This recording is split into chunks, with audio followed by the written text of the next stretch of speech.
Welcome to this week's episode of The Second Scoop. I'm Chris Cheng, here to give you this week's big gun news. Well, I've been on the road for 3.5 weeks, part vacation and part working. I just got back from Nashville, Tennessee for the NRA annual meeting, where almost 80,000 attendees descended upon Nashville for the annual meeting. This is the second highest attendance record behind the 2013 annual meeting in Houston, Texas. I had a really fun time doing book signings and celebrity photo sessions, and I got to meet a lot of folks in the industry. If you haven't been to an NRA annual meeting, definitely go. Next year will be in Louisville, Kentucky. Now, part of what was also interesting about the annual meeting is that anti-gun group Moms Demand Action had a protest in Nashville, and they only had about 125 to 150 people. What was amusing about this protest, which ended up being very, very small, was that they're trying to keep the location, time, and date of the rally secret. Now, this is a free pro tip in general, is that if you want someone to show up to your event, whether it's a speech or a protest or a rally, you gotta tell people where, when, and how, and why, and all the other relevant details about the event. And so it's no surprise that the anti-gun protest was a spectacular failure. In our next story, the New York Times gets it wrong.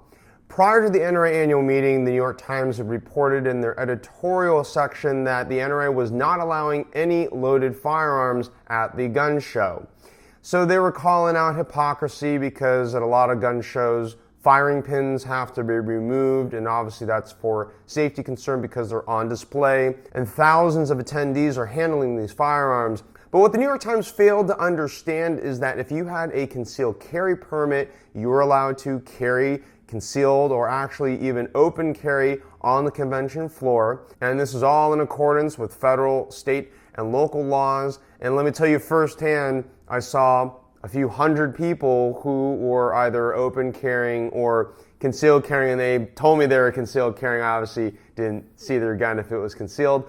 But here's another example of the liberal anti-gun media failing to do their research and get the facts right.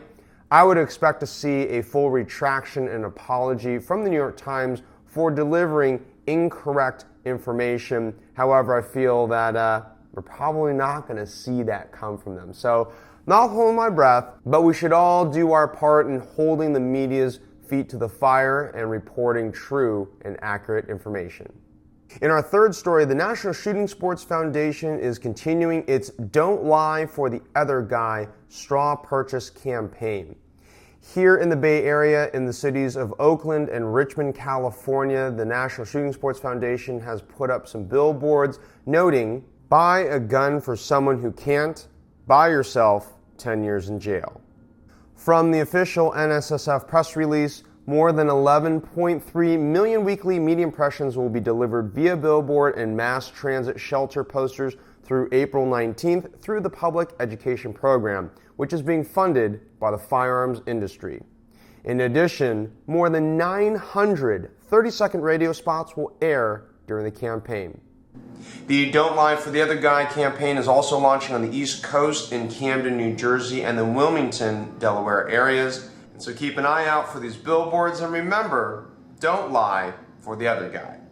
In this week's Good Guy with a Gun story, we're going to take a little bit of a different spin on things. Normally I talk about a successful self-defensive use of a firearm, but I want to talk about the Wayne Community College shooting that happened in North Carolina this past week. The victim, Ron Lane, was chased and cornered in a bathroom where he was shot with a rifle by an assailant. If Mr. Lane had a firearm in his possession, it's quite possible that he could have saved his own life.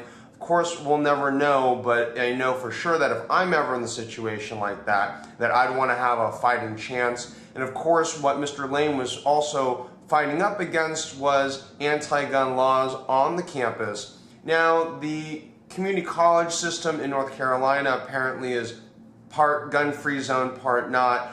Basically, people are allowed to have guns in their cars on the school parking lot, but the buildings and the school grounds themselves are considered gun-free zones. And so Mr. Lane, in this case, even if he did have a CCW permit, may not have been able to legally defend himself. But unfortunately, he was killed and murdered in cold blood. My condolences go out to the Lane family and his friends and colleagues at Wayne Community College. This is another senseless death, and thankfully the bad guy was apprehended, and I hope that the full force of our justice system will come down on him. Finally, in the video of the week, this past weekend at the NRA annual meeting, we saw almost a dozen Republican presidential hopefuls address the NRA faithful, and I've compiled some of the top clips from the weekend. And so here's what these Republican presidential hopefuls have to say about our Second Amendment rights. When it came to the Senate floor, every single one of President Obama's proposals to undermine the Second Amendment was voted down on the Senate floor. That's why I was honored to earn the NRA's highest national award for legislative achievement. We're not defending these principles just because we want to beat the other guys. We don't fight for these principles for ourselves. We fight for the right to bear arms and the right to dissent and the right to worship because we know that the day those rights disappear is the day that this is no longer America. Freedom is the right of every individual. Thanks to the Second Amendment, the President has no authority to limit the strength of our law-abiding citizens. The President has no authority to tell a father he cannot own a gun to defend his family and property.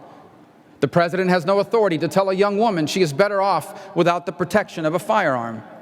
The President has no authority to tell a hunter, a sportsman, or any law-abiding American what kind of weapon is right for him or her. There's some people who have gotten the wrong impression about my enthusiasm for guns. Let me make it extremely clear that I am extremely pro-Second Amendment. There's no question about it, and I would never allow for anybody to tamper with that right. I will match my record against anyone else's when it comes to the support and defense of the Second Amendment. When you're governor for 8 years, you got a record, and here's mine. I earned an A+ rating from the NRA. I was proud of that. Florida's pro-gun laws have been the model for other states. Today, there are well over 1.3 million law-abiding Floridians with a valid concealed weapons permit. 1.3 million. Proud to stand before you today as a life member of the National Rifle Association and a lifelong defender of the Second Amendment. We brought to Texas Colt competition, Mossberg, and Magpul. When we signed the Law Castle Doctrine, something that had been talked about for years, it was ultimately about freedom because we wanted to give people in our state the right to stand up and protect themselves and their family and their loved ones and their property. It's fundamentally about freedom, and we need more of that in America. Well, that does it for yet another week of The Second Scoop. As always, thanks for watching, and I'm Chris Cheng, reporting for The Second Scoop.